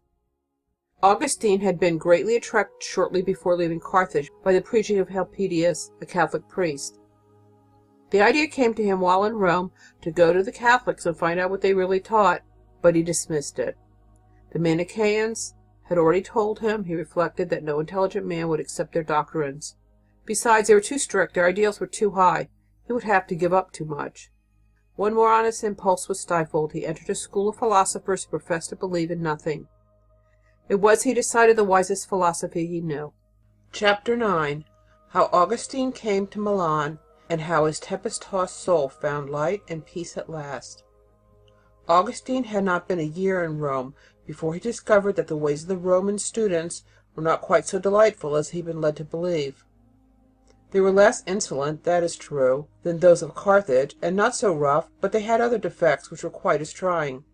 They would, for instance, attend the classes of a certain professor until the time arrived to pay their fees, when, deserting in a body to another school, they would proceed to play the same trick there. It was certainly one way of getting an education for nothing, but it was hard on the teachers. It seemed scarcely the profession in which one could likely make a fortune, even if it were possible to earn one's daily bread. Augustine was discouraged and sick at heart. Everything seemed to be against him. There was no hope, no light anywhere. His life seemed doomed to be a failure, in spite of all his gifts. Then, quite suddenly, came the opening that he had longed for. Symmachus, the prefect of Rome, received a letter from Milan requesting him to name a professor of rhetoric for the vacant chair in the city. A competition was announced in which Symmachus himself, a well-known orator, was to be judge. Augustine entered and won the prize. It was an excellent and honorable position. The professor was supported by the state. The Emperor Valentinian held his court in the city, which gave it a certain position. Augustine was furnished with letters of introduction to Ambrose the bishop, who had been brilliantly successful at the bar in his youth, and was probably an old friend of Symmachus. He was of a noble Roman family, and famous alike for his great learning and peculiar charm of manner. He was famous also for his holiness of life, but this was of less interest to Augustine. It was Ambrose the orator with whom he desired to make acquaintance. No sooner had he arrived in Milan than he presented himself before the bishop, who received him with a cordial courtesy that attracted Augustine at once. The only way to judge of his eloquence was to attend the sermons at the cathedral. This Augustine began to do regularly. He found that Ambrose had not been overpraised. He listened to him at first with the pleasure it always gave him to hear an eloquent speaker. Then gradually, with a shock of surprise, he began to attend to what the bishop said, as well as to his manner of saying it. Ambrose was explaining the doctrines of the Church. He spoke very clearly and simply, to the intelligence no less than to the heart, for there were many catechumens in his congregation, as well as pagans who were listening for the truth. The Manichaeans had deceived him then, thought Augustine. They had lied about the Church's teaching, or they themselves had been ignorant of it, and he had let himself be deceived. This was altogether unlike what they had told him. It was noble and sublime. All that was great and good in him responded. Had he found the truth at last? In the meantime, Monica, determined to rejoin her son, arrived in Milan. The journey had been long and dangerous. They had been assailed by terrible storms. Even the sailors had lost courage. It was she who had comforted them in their fear. "The storm will soon be over," she assured them. "I know that we shall reach our journey's end in safety." She had a strong conviction that she would not die until her prayers had won Augustine back to God. The sailors took heart again at her words. Her calm eyes strengthened them. They felt that this gentle woman knew things that were hidden from them. Monica's first visit was to St. Ambrose.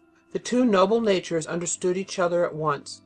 "Thank God for having given you such a mother," said the bishop to Augustine when he met him a few days later. "She is one in 1,000." Much had happened since mother and son had parted, and much had to be told. The first thing that Monica heard was that Augustine had left the Manichaeans. At this she rejoiced greatly. She was convinced, she told him, that she would see him a Catholic before she died. "Thus she spoke to me," says Augustine, "but to thee, O Fountain of Mercy, she redoubled her prayers and her tears, beseeching thee to hasten thine aid and dispel my darkness." They went together now to the sermons, and sat side by side in the church as in the days of Augustine's childhood. One by one he laid aside the false ideas of the truth that had been given to him by the Manichaeans. It was growing clearer to him every day. True, there was much that was above his understanding, above the understanding of any human being, as Ambrose frankly acknowledged, but not above their faith.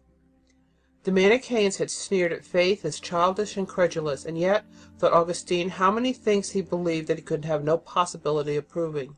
He believed, for instance, that Hannibal had crossed the Alps, although he had not been present at the time. He believed that Athens existed, although he had never been there. As of old, a little group of friends had gathered round him at Milan. There was Alypius, the most beloved of his associates, who had taken the place of the dear dead friend of his boyhood. There was Romanianus, who was there on state business, and Licentius, his son, with Patricius, both pupils of Augustine's, Patricius, who had been with him in Carthage and was, like himself, a native of Roman Africa, and several new friends he had made in Milan. It was agreed amongst them that they should set apart a certain time each day to seek for the truth, reading and discussing among themselves. The Scriptures were to form part of the reading. "Great hope has dawned," wrote Augustine. "The Catholic faith teaches not what we thought and vainly accused it of. Life is vain, death uncertain. If it steals upon us of a sudden, in what state shall we depart hence? And where shall we learn what here we have neglected? Let us not delay to seek after God and the blessed life." There was in Milan a holy priest called Simplicianus, greatly beloved by St. Ambrose, for he had been his teacher and guide in early life. To him Augustine resolved to go. He might be able to help him. He told Simplicianus, amongst other things, that he had been reading a book of philosophy translated by a Roman called Victorinus. The book was good, said Simplicianus, but the story of Victorinus' own life was better. He had known him well in Rome. Augustine was interested. He would like to hear the story, he said. Victorinus, said the old man, was a pagan and a worshipper of the heathen gods. He was a famous orator and taught rhetoric to some of the noblest citizens of Rome. He was learned in every science, and was so celebrated for his virtue that a statue had been erected to him in the Forum. In his old age, after earnest study, he became a Christian, but remained a long time a catechumen through fears of what his friends would say. At last, taking courage, he prepared himself for baptism, and to punish himself for his human respect, insisted on reading his profession of faith aloud before the whole congregation, instead of making it, as was usual, in private. This courageous action of an old man made Augustine feel his own cowardice. He believed now that the Catholic Church was the true Church, and yet he could not face the thought of baptism. He would have to give up so much. The Christian standard was high for a man who spent his life in self-indulgence. He could never attain to it. He took leave of Simplicianus sadly. The help which he needed was not to be found there. "I went about my usual business," he says, "while my anxiety increased as I daily sighed to thee." He frequented the church now even when there were no sermons, for he began to feel the need of prayer. One day when Alypius and he were alone together, there came in a friend of theirs, Patricius, a devout Christian, who held a post at the emperor's court. Finding the epistles of St. Paul upon the table, he smiled at Augustine, saying that he was glad that he was reading from them, for they were full of teaching. He began to tell them about St. Anthony, and of the many hermitages and monasteries in Egypt, and even here in his own country. He spoke to them of the monastic life and its virtues, and seeing their interest and astonishment, went on to tell them an incident that had happened a short time before. Two young men of the imperial court, friends of his own, walking together in the country, came to a cottage inhabited by some holy recluses. A life of St. Anthony lay on the table. One of them took it up and began to read. His first feeling was one of astonishment, his second of admiration. "How uncertain life is," he said suddenly to his companion. "We are in the emperor's service. I wish we were God's. I would rather be his friend than the emperor's." He read on with sighs and groans. At last he shut the book and arose. "My mind is made up," he said. "I shall enter God's service here and now. If you will not do so too, at least do not try to hinder me." "You have chosen well," said the other. "I am with you in this." They never left the hermitage. This story only increased Augustine's misery. He had had more graces than these young men, and had wasted them. He was a coward. When Patricius had gone away, he left Alypius and went out to the garden. Alypius followed and sat down beside him. "What are we about?" cried Augustine hotly. "The unlearned take heaven by force, and we, with all our heartless learning, wallow in the mire." He sank his face in his hands and groaned. The way lay clear before him. He had found the eternal truth, for which he had been seeking so long, and he had not the courage to go further. This and that he would have to do. This and that he would have to give up. He could not. It was too hard. And yet to stand with both feet on the rock of truth, was it not worth all this and more? So the battle raged. Good and evil struggled together in his soul. It seemed to him then that he saw a long procession winding across the garden. It passed him and faded in the distance. First came boys and girls, young and weak, scarcely more than children. They had mocked him gently. "We have fought and conquered," they said, "even we." And after them came a great multitude of men and women in the prime of life, some strong and vigorous, some feeble and sickly. It seemed to Augustine that they looked at him with eyes full of contempt. "We have lived purely," they said. "We have striven and conquered." They were followed by old men and women, worn with age and suffering. They looked at him reproachfully. "We have fought and conquered. We have endured to the end." Augustine's self-control was leaving him. Even Alypius' presence was more than he could bear. He leapt to his feet, went to the other end of the garden, and throwing himself down on the ground, wept as if his heart would break. His soul, tossed this way and that in its anguish, cried desperately to God for help. Suddenly, on the stillness of the summer afternoon, there broke the sound of a child's voice, sweet, insistent. "Tolle lege," it sang. "Tolle lege," take and read. Augustine stood up. There was no one there, no human being was in sight. "Tolle lege, tolle lege," rang the sweet voice again and again in his ear, now on this side, now on that. Was this the answer to his prayer? He remembered how St. Anthony had opened the sacred scriptures on a like occasion, and found the help that he required. Going back to Alypius, he took the sacred volume and opened it up. "Put ye on the Lord Jesus Christ, and make not provision for the flesh and the concupiscence thereof," he read. Light, strength, conviction flowed into his soul. With God's help all things were possible. He would give up all and follow him. Then, having carefully marked the place, he sat down beside Alypius and told him of his resolution. "What about me?" asked Alypius. "Perhaps there is something there for me too. Let me see." He took the book from Augustine, opened it at the place he had marked, and read, "He that is weak in the faith, take unto you." "That will do very well for me," he said. Augustine's first thought was for Monica. He must go to her, and at once. They sat together hand in hand until the sun sank in a rose-colored glory, and the cool shadows of the evening fell like a blessing on the earth. There are some joys too deep for speech, too holy to be touched by mortal hands. Chapter 10. How Saint Monica lived at Cassiacum with Augustine and his friends, and how Augustine was baptized by Saint Ambrose.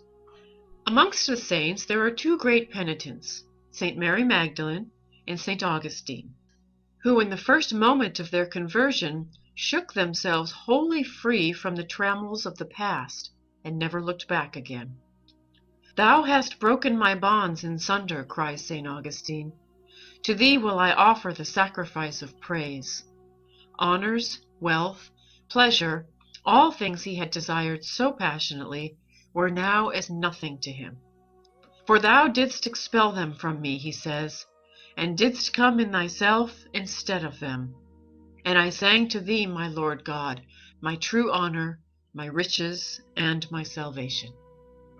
The vacation was close at hand. Augustine resolved to give up his professorship and to go away quietly to prepare himself for baptism. Verecundus, one of the little group of faithful friends who surrounded him, had a country house in Cassiacum, which he offered for his use while he remained in Italy. It was a happy party that gathered within its walls. There were Augustine and his younger brother Navigius, the faithful Alpius, who was to receive baptism with his friend, Licentius and Trigetius, Augustine's two pupils, and several others. Lastly, there was Monica, who was a mother to them all, and whose sunny presence did much to enliven the household. It was autumn, an Italian mid-September. The country was a glory of green and gold and crimson, the Apennines lying like purple shadows in the distance. Here, in the seclusion that was so dear to his heart, Augustine read the Psalms for the first time. His soul was on fire with their beauty. Every word carried him to God. Monica read with him, and he tells us that he would often turn to her for an explanation. "For," he continues, "she was walking steadily in the path in which I was as yet feeling my way." There were other studies besides to be carried on, and St. Augustine tells us of some of the interesting discussions that were held on the lawn or in the hall of the baths, which they used when the weather was not fine enough to go out. One morning, when he and his pupils were talking of the wonderful harmony and order that exist in nature, the door opened and Monica looked in. "How are you getting on?" she asked, for she knew what they were discussing. Augustine invited her to join them, but Monica smiled. I have never heard of a woman amongst the philosophers, she said. That is a mistake, replied Augustine. There were women philosophers amongst the ancients, and you know, my dear mother, that I like your philosophy very much. Philosophy means nothing else but love of wisdom. Now you love wisdom more even than you love me, and I know how much that is. Why, you are so far advanced in wisdom that you fear no ill fortune, not even death itself. Everybody says that this is the very height of philosophy. I will therefore sit at your feet as your disciple. Monica, still smiling, told her son that he had never told so many lies in his life. In spite of her protests, however, they would not let her go, and she was enrolled amongst the philosophers. The discussions, says St. Augustine, owe a good deal of their beauty to her presence. The 15th of November was Augustine's birthday. After dinner he invited his friends to come to the hall of the baths, that their souls might be fed also. For I suppose you all admit, he said, when they had settled themselves for conversation, that we are made up of soul and body. To this everybody agreed but Navigius, who was inclined to argue, and who said he did not know. Do you mean, asked Augustine, that there is nothing at all that you do know? Or that of the few things you do not know, this is one? Navigius was a little put out at this question, but they pacified him, and at last persuaded him to say that he was as certain of the fact that he was made up of body and soul as anybody could be. Then they agreed that food was taken for the sake of the body. Must not the soul have its food too? Asked Augustine. And what is that food? Is it not knowledge? Monica agreed to this, but Trigetius objected. Why, you yourself, said Monica, are a living proof of it. Did you not tell us at dinner that you did not know what you were eating because you were lost in thought? Yet your teeth were working all the time. Where was your soul at that moment, if not feeding too? Then Augustine, reminding them that it was his birthday, said that as he had already given them a little feast for the body, he would now give them one for the soul. Were they hungry, he asked. There was an eager chorus of assent. Can a man be happy, he said, if he has not what he wants? And is he happy if he has it? Monica was the first to answer this question. If he wants what is good and has it, she replied, he is happy. But if he wants what is bad, he is not happy, even if he has it. Well said, mother, cried Augustine. You have reached the heights of philosophy at a single bound. Someone then said that if a man were needy, he could not be happy. Finally, they all agreed that only he who possessed God could be wholly happy. But the discussion had gone on for a long time, and Augustine suggested that the soul might have too much nourishment as well as the body, and that it would be better to put off the rest until tomorrow. The discussion was continued next day. Since only he who possesses God can be happy, who is he who possesses God? Asked Augustine, and they were all invited to give their opinion. He that leads a good life, answered one. He who does God's will, said another. He who is pure of heart, said a third. Navigius would not say anything, but agreed with the last speaker. Monica approved of them all. St. Augustine continued, Is it God's will that all should seek him? Of course, they all replied. Can he who seeks God be leading a bad life? Certainly not, they said. Can a man who is not pure in heart seek God? No, they agreed. Then, said Augustine, what have we here? A man who leads a good life, does God's will, and is pure of heart, is seeking God, but he does not yet possess him. Therefore we cannot uphold that they who lead good lives, do God's will, and are pure of heart, possess God. They all laughed at the trap in which he had caught them, but Monica, saying that she was slow to grasp these things, asked to have the argument repeated. Then she thought a moment. No one can possess God without seeking him, she said. True, said Augustine, but while he is seeking, he does not yet possess. I think there is no one who does not have God, she says, but those who live well have him for their friend, and those who live badly make themselves his enemies. Let us change the statement, he who possesses God is happy, to he who has God for his friend is happy. All agreed to this but Navigius. No, he said, for this reason. If he is happy who has God for his friend, and God is the friend of those who seek him, and those who seek him do not possess him, for to this all have agreed, then it is obvious that those who are seeking God have not what they want. And we all agreed yesterday that a man cannot be happy unless he has what he wants. Monica could not see her way out of this difficulty, although she was sure there was one. I yield, she said, for logic is against me. Well, said Augustine, we have reached the conclusion that he who has found God has him for his friend and is happy. But he who is still seeking God has him for his friend, but is not yet happy. He, however, who has separated himself from God by sin, has neither God for his friend, nor is he happy. This satisfied everybody. The other side of the question was then considered. In what did unhappiness consist? Asked Augustine. Monica maintained that neediness and unhappiness must go together. For he who has not what he wants is both needy and unhappy. Augustine then supposed a man who had everything he wanted in this world. Could it be said that he was needy? Yet, was it certain that he was happy? Licentius suggested that there would remain with him the fear of losing what he had. That fear, replied Augustine, would make him unhappy, but would not make him needy. Therefore, we could have a man who is unhappy without being needy. To this everyone agreed but Monica, who still argued that unhappiness could not be separated from neediness. This supposed man of yours, she said, rich and fortunate, still fears to lose his good fortune. That shows that he wants wisdom. Can we call a man who wants money needy, and not call him so when he wants wisdom? At this remark there was a general outcry of admiration.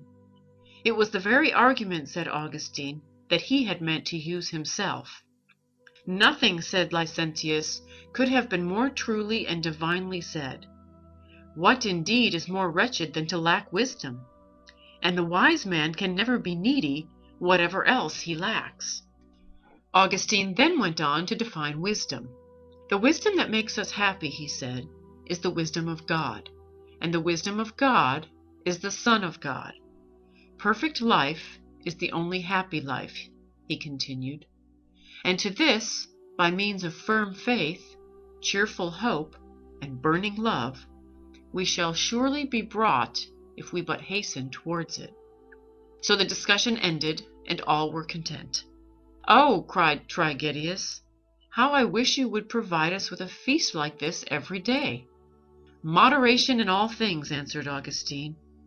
If this has been a pleasure to you, it is God alone that you must thank.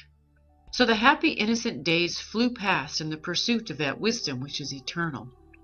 Too late I have loved thee, O beauty ever ancient, ever new, cried Augustine. Behold, thou wast within me, and I was abroad, and there I sought thee. I have tasted thee, and I am hungry after thee. Thou hast touched me, and I am all on fire. At the beginning of Lent, Augustine and Alpius returned to Milan to attend the course of instructions which St. Ambrose was to give to those who were preparing for baptism. In the night between Holy Saturday and Easter Sunday, the stains of the past were washed away forever in those cleansing waters, and at the Mass of the daybreak on that blessed morning, Augustine knelt at the altar to receive his Lord. Monica was beside him. Her tears and her prayers had been answered. She and her son were one again in heart and soul. How St. Monica set out for Africa with St. Augustine, and how she died at Ostia on the Tiber. In the old days at Milan, before his conversion, Augustine had often told his friends that the dream of his life was to live quietly somewhere with a few friends, who would devote themselves to the search for truth. It had even been proposed to try this scheme, but it would not work.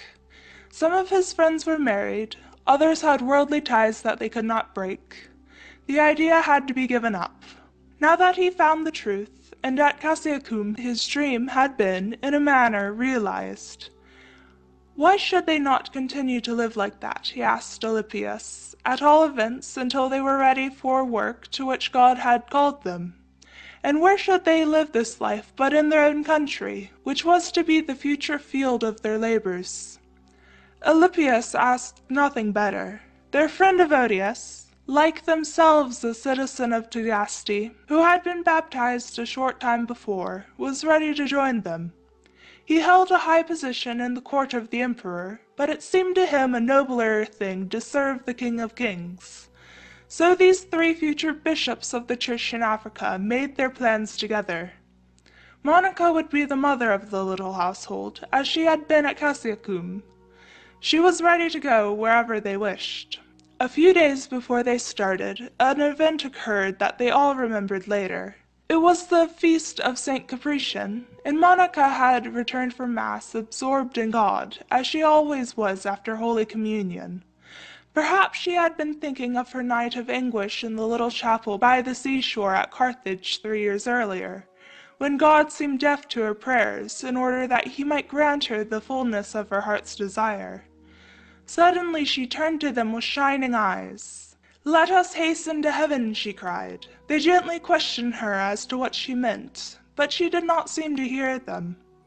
"My soul and my flesh have rejoiced in the living God," she said, and they marveled at the heavenly beauty of her face. It was a long journey from Milan to Ostia on the Tiber, where they were to set sail for Africa. They remained there for some weeks, for the ship was not to start at once. One evening, Augustine and Monica were sitting together at a window that overlooked the garden and the ocean. They were talking of heaven, St. Augustine tells us, asking each other what that eternal life of the saints must be which eye hath not seen nor ear heard. How small in comparison were the things of the earth, they said, even the most beautiful of God's creations. For all these things were less than he who made them. As their 2 souls stretched out together towards the infinite love and wisdom, it seemed to them that for one moment, with the beat of one heart, they touched it.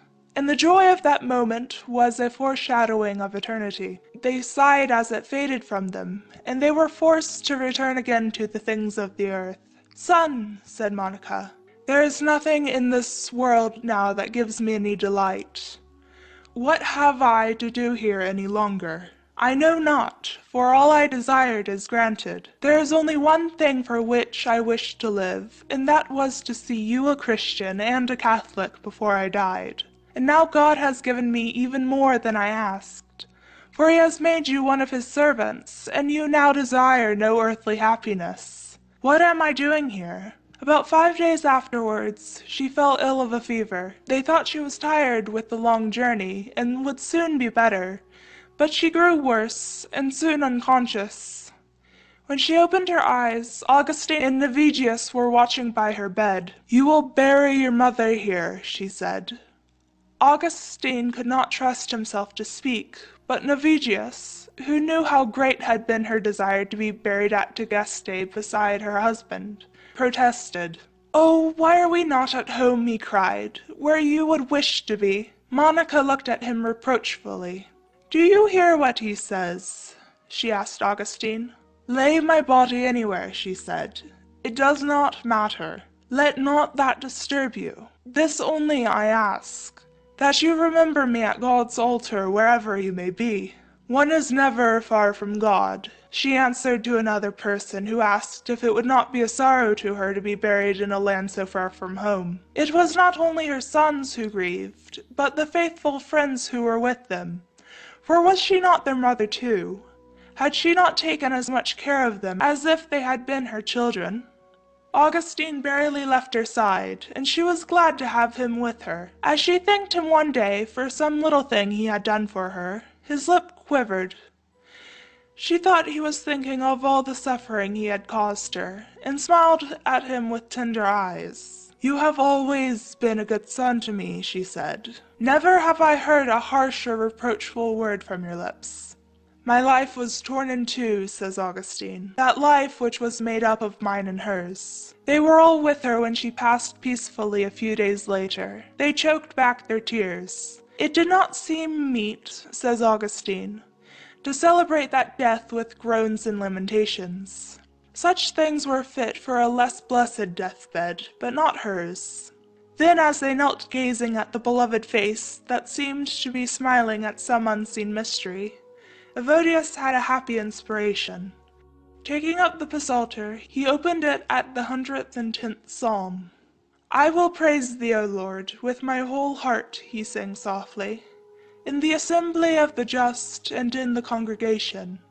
"Great are the works of the Lord," sang the others, with trembling voices, "sought out as they are according unto all his pleasure."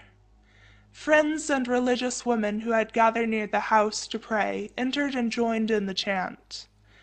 It was the voice of rejoicing rather than the cry of grief that followed that pure soul on its way to heaven. Augustine alone was silent, for his heart was breaking. We are but human, after all, and the sense of their loss fell upon them all later. That night Augustine lay thinking of his mother's life, and of the unselfish love of which it had been so full. "Thy handmaid, so pious towards thee, so careful and tender towards us. And I let go my tears," he tells us, "and let them flow as much as they could. I wept for her, who for so many years had wept for me." They buried her, as she herself had foretold, in Ostia, where her sacred relics were found 1,000 years later by Pope Martin V, and carried to the church of St. Augustine in Rome. The memory of the mother to whom he owed so much remained with Augustine until the day of his death. He loved to speak of her. 30 years later, while preaching to his people at Hippo, he said, "The dead do not come back to us. If it were so, how often should I see my Holy Mother at my side? She followed me over sea and land into far countries, that she might not lose me forever. God forbid that she would be less loving now that she is more blessed. Ah, no! She would come to help and comfort me, for she loved me more than I can tell. The dead do not come back.